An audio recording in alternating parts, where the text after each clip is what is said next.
I haven't really been talking about the lore a lot in this game. I know I said a little bit at the beginning, but basically all that the game itself tells you is what was in the cutscene. In the beginning cutscene, that's all we know right now.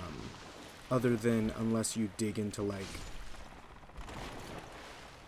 I guess I could talk about like the Moonlight Butterfly, which was a boss we fought, and what I know of the Gaping Demon, or the Gaping Dragon. I used to think it was a demon until I figured out it was a dragon, because it just looks demonic. The thing that I know of the Gaping Dragon and the Moonlight Butterfly, again, could be completely wrong, is that, except for the butterfly, I know the butterfly for sure,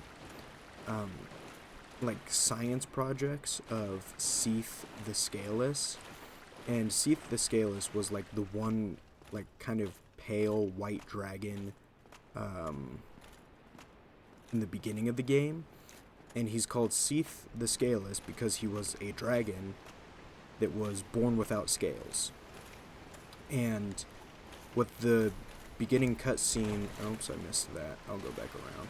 The beginning cutscene tells you is that dragons were immortal creatures,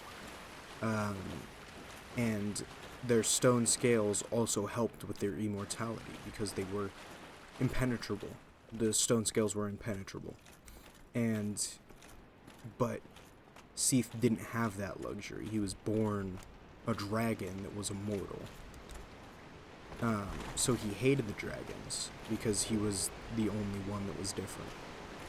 So he betrayed them and gave humans told humans the weakness of the dragons, which is lightning, because lightning gave the humans the ability to peel off the stone scales and hit the soft skin that was underneath. Seath is obsessed with the idea of gaining immortality. He thinks he'll become a true dragon once he gains immortality. So he's like doing weird science magic experiments. It's like science experiments, but with magic, with sorceries. So he creates heinous, disgusting monsters, and I'm pretty sure that's what the Gaping Dragon is. And that's definitely what the Moonlight Butterfly is, except it's not gross. Moonlight Butterfly were experiments that he did on maidens, if I remember correctly. So he was like kidnapping people and turning them into Moonlight Butterflies. When we get into his area, there will be more of those. A lot of the beginning bosses just become enemies later on. Like the demons that we've fought, those will be basic enemies later on. And I don't really... The demon part isn't really pertinent to the story, like how they came about. Demons are a lot newer than even humans are in many like fairy tales or stories, like medieval times and stuff. Demons were around for a long time, but not in Dark Souls. In Dark Souls, humans, or like the gods, I guess, because the gods are the ones that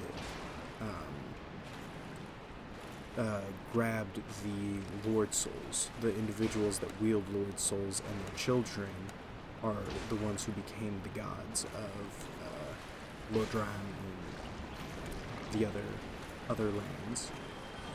So Gravelord Nito, the Witch of Izalith, and Gwyn all actually became gods because of the Lord Souls. And I don't know. I get so lost when I'm talking about the lore because it's just so much to talk about. What was I talking about? I was talking about Seath. Seath is not a god, but most of the dragons were like gods. There was a great war between dragons and mortals, and if it weren't for Seath revealing the weakness of dragons, the dragons would have won. Because there would have been nothing that the humans could have done to hurt the dragons. They were immortal in every sense of the word. And not only did they strip away their immortality, they burnt down the arch trees, which were the witches burnt down the arch trees because they had fire sorceries, which I think become pyromancies. And Gwyn peeled away the stone scales from the dragons with his lightning, and then, like it says in the cutscene, Nito unleashed a miasma of death, which just cursed the land pretty much with undeath and destruction. And that's why there are, like, we haven't seen any of them yet. That's another way to Blight Town. We haven't seen any of them yet, but there are undead dragons everywhere, and any of the dragons that survived the initial dragon war became undead dragons. Aye, Shemai, and good day to you.